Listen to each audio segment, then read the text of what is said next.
This is the new Nothing CMF Phone 1, and I don't say this very often, but I think this is a genius product. CMF is a new budget sub-brand of the company Nothing, so we're talking a phone that costs £200 or $250, and it's actually a little bit crazy what these guys have just pulled off for that price. I mean, the first thing you'll notice is this doesn't feel like just a single product launch. This is an entire ecosystem, and it's a really fascinating one. So let's get the phone out first. There's a lanyard, which is not something you tend to see launched with a phone. One case, two cases, no, three cases. A card wallet, I guess that's for the back of the phone. There's a stand, the Buds Pro 2, and then the Watch Pro 2. And it all feels very new, because we've seen plenty of budget phones before, but what you don't often get is a budget accessory ecosystem like this, all designed to work specifically around that budget phone as the centerpiece. Everything has, well, on one hand, a slightly cheap, thin, plasticky feel to it, but then on the other hand, it's all really tastefully designed. It kind of feels like all of these products have had high-end thought and care put into them, even if the physical materials and the finish are more basic. So like these are the CMF Buds 2 Pro, and even though they're very light and clearly not a luxury item, they still feel sophisticated and intentional in their design, not like a cheap version of something that the company would rather you buy. And then the Watch Pro 2. Yeah, it's slick, clean. You never want a watch to go too crazy on design, because then it won't match your outfits. So this feels like a pretty appropriate level to me. Right, let's get into this phone. It's a thin package, so we all know what that means. Okay, so the device is on top, and below that is a generic white USB-C to C cable, which you should be able to use to transfer everything from your old phone, and then an orange SIM ejector. Right, peel time.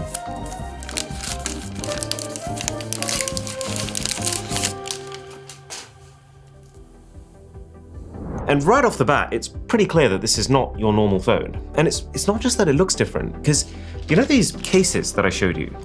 These are actually backplates. So if you look inside the packaging they came in, you'll see a bunch of other stuff, like this tool, which is both a SIM ejector and a screwdriver that allows you to take off these 4 screws on the back of your phone, after which you unwind this circular piece and your plate pops off. And this is a pretty big deal for a number of reasons. One, that repairing this phone is going to be a lot easier and I hope cheaper than almost any other phone, but that part's not confirmed. Two, that you don't need a case anymore. You can actually use your phone naked, guilt-free, knowing that if you ever do something stupid, you can just swap the backplate out for, I mean, it's not even that much money. £29 is what they're charging for these kits, including the tools. The third thing is it means you can mix and match. So I really like this orange back. It swaps out the slightly cheap feeling, very scratchable plastic for a more grippy, less scratchable vegan leather type finish. And it's bright orange, so let's put it on. But then I'm looking at the orange SIM tray, the orange circle screw thing, and the silver screws that come with it, and thinking, silver screws are pretty nice, but for the other parts, I think I prefer the black ones. So I have just created my own two-tone finish on my phone, and that's actually sick. But the best part of this is that Nothing has actually gone one step further to actually create an ecosystem around these weird screws, and I don't even know what to call this. From now on, this is the circle spinny thing. So if I want a phone stand, for example, unscrew your circle spinny thing and screw the stand in. And yeah, the stand itself isn't anything particularly special. It's not breaking new grounds in materials science, but if you decided that you want a phone stand, then what better way to have a phone stand that doesn't need you to apply a sticky pad onto your case, but instead physically screws into your device itself? It feels way more secure and also way more intentional, like your stand was designed specifically for your phone. You want a lanyard? Same thing. And I feel very confident that it's going to support the phone because it's bolted to it.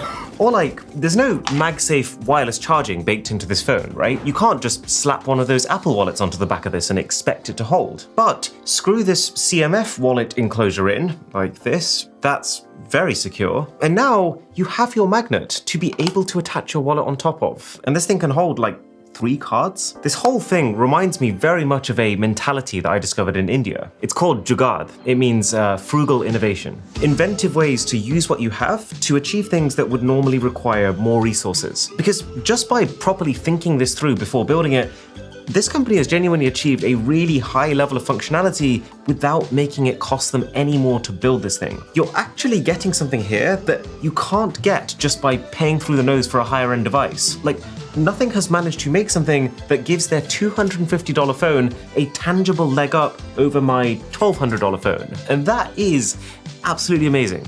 My mind is kind of whirring at the possibilities. Like, I'm just thinking as an example, what if you use this screw and this screw to add a permanent lens attachment to your cameras? You know, instead of those ones that you have to clip on and anything more than a light breeze will remove for you. Now, I would personally be a little bit worried about things getting inside. They have managed to get an IPX2 rating, which is basically very minor water protection and nothing for dust. And I think it's somewhat telling that that's the max rating they could get, because yeah, anything designed to be taken apart this easily is obviously not particularly well sealed. And also, as cool as the circle spinny thing is, I do find it a little bit uncomfortable just because it sticks out.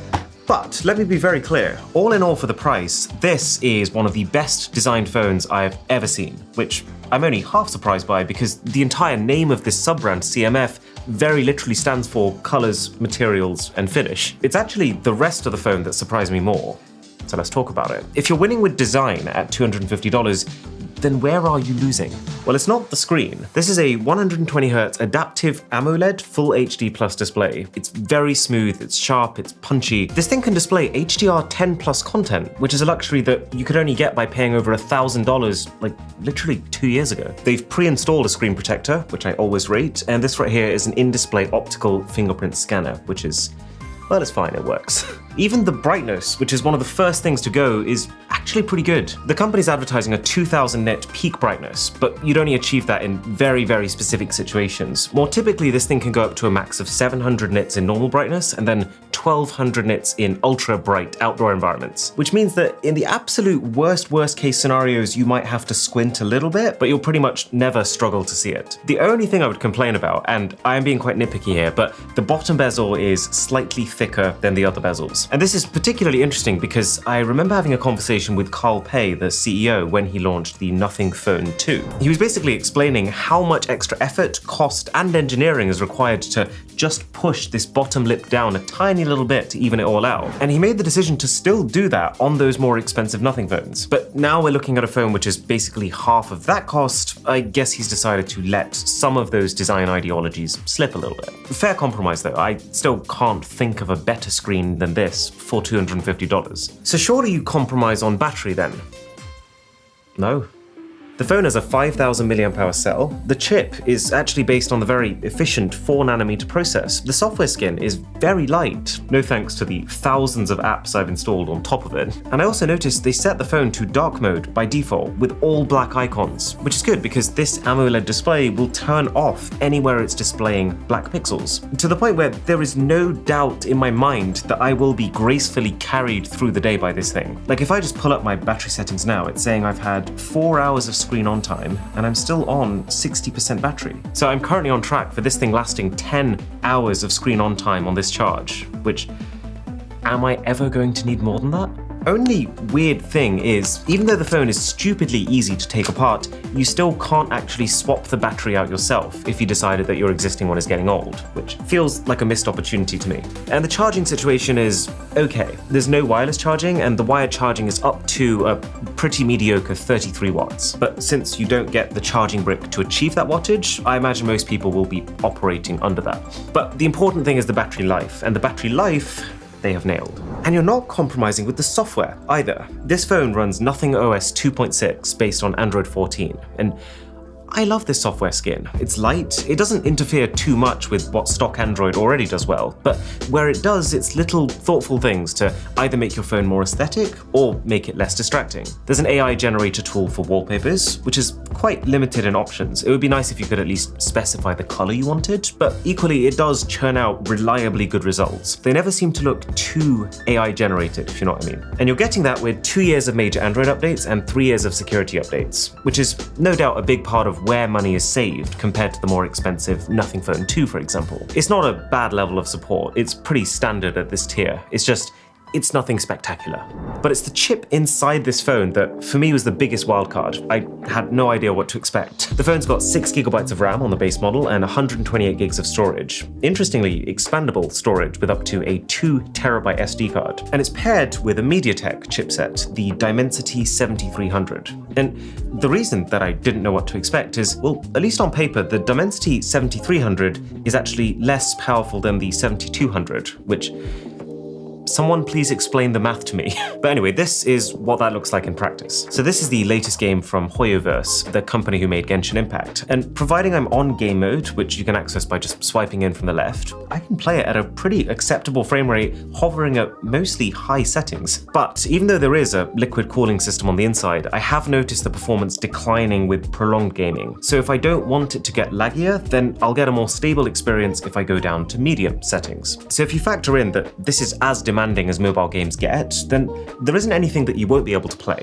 but you will have to make noticeable compromises to how some games look. And on a day-to-day basis, it doesn't feel slow, but it also doesn't feel particularly fast. The phone is mostly smooth, with the occasional jitter every now and again, but the thing that I notice more is every time you click something, or open an app, or try to load something, it takes just a little bit of time. It's not like you're waiting around, but there's just a fraction of thinking time with each action. Would I have expected anything different for a phone at this price?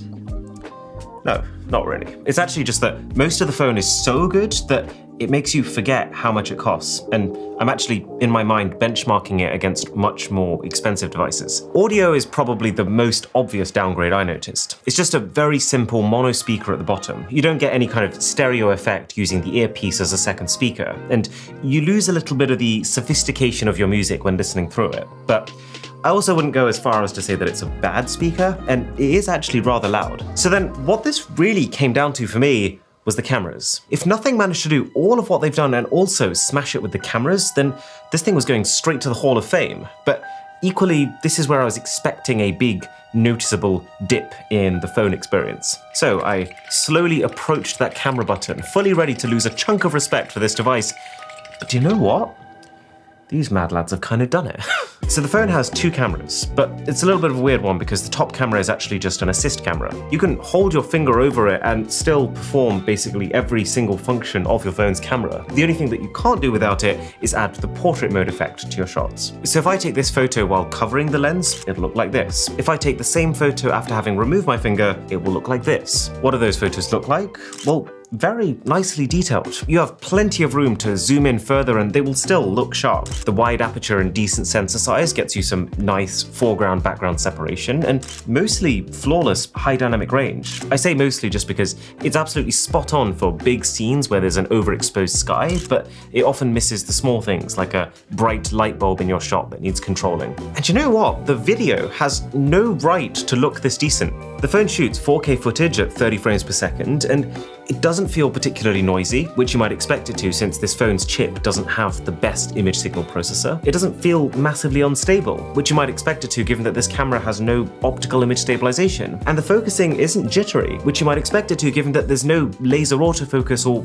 anything close to it. The hardware of these cameras is nothing special for the price, but it's the attention to fine-tuning what is there. That's the reason that you can record footage like this. Now, for me, there are 4 things that I felt have been a bit lacking. The color science is perfectly fine with most flowers and objects, but it's faces that it really struggles with. It's not abysmal, but side by side with a top-end phone, it becomes very clear how much of that super intelligent fine-tuning that you might have come to expect that you're missing out on. Portraits, which feel pretty fine in isolation, but again, next to a top-end phone, it doesn't take a detective to see the subtle nuances being lost. The zooming experience is pretty bad. The fact that there's no dedicated zoom camera, combined with the lack of AI intelligence to know what to do without it, means that zooming in 10 times here really does feel like you just took a photo at 1 time and blew it up 10 times. It's not pretty. And then finally, there's no ultra-wide camera. And I can kind of see why, because obviously they're not going to have a lot of spare budget to add in a good one, and so